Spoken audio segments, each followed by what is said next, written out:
Welcome to the Short Funk Podcast. I'm Tom Barbalet, and today a topic submitted by a listener, Malcolm Johnson. I've met Malcolm many times. He truly is a wonderful gentleman. I would thoroughly encourage you, if you're ever in Oakland, to look Malcolm up and to see his train layout as it moves through his study workshop area, takes over rooms. I think eventually it'll take over the entire house given time.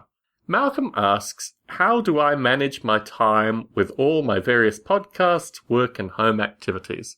Well, I don't really sleep as much as I probably should. It's also somewhat artificial because actually in terms of hours of podcasts that I produce, it would probably be in the order of maybe 6 or 7 hours of podcasts per week at most. Generally, it's in the order of 3 or 4 hours a week worth of podcasts, which typically requires, let's just double it, maybe 6 hours of recording and editing, which I can fit typically in 3 evenings over a given week. Not a huge amount of time in podcasts. I'm sadly lacking with regards to my other projects, though. I lament the lack of time that I now put into Noble Ape and various other projects that I've kind of started and left in a somewhat ramshackled state for later Bob Mottrams to stumble upon, exclaim, and then spend some time working on.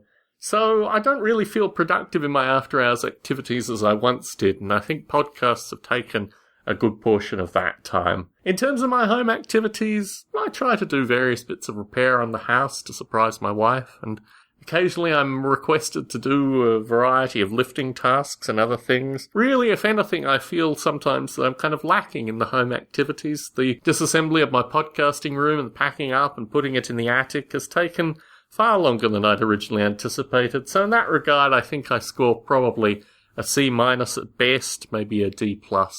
And in terms of my work life, it is my primary commitment. My work life actually enables most of this stuff to be possible. I try wherever I can to do as much as possible at work to maintain, basically, my ability to do podcasts. I once worked for a company that, well, actually I worked for a number of companies that closed on short notice, and I lamented through that experience that I had to stop my podcasting. There is a symbiotic relationship between the work that I do and my ability to record podcasts, and for that reason, I seem to be uncharacteristically devoting more time to work at present than I had previously. My wife is long-suffering, and I have to say, really, the leeway that I get with regards to this podcasting time is supported by my spouse to a great deal.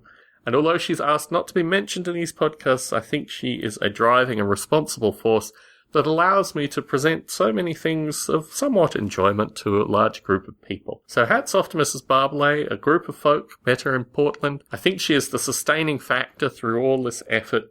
And if it weren't for a supportive spouse in this regard, I don't think any of this would be possible. When I first met my wife, the fact that she had other hobbies, she was very focused in these hobbies, and we could do these hobbies together in close proximity, meant that we were symbiotic.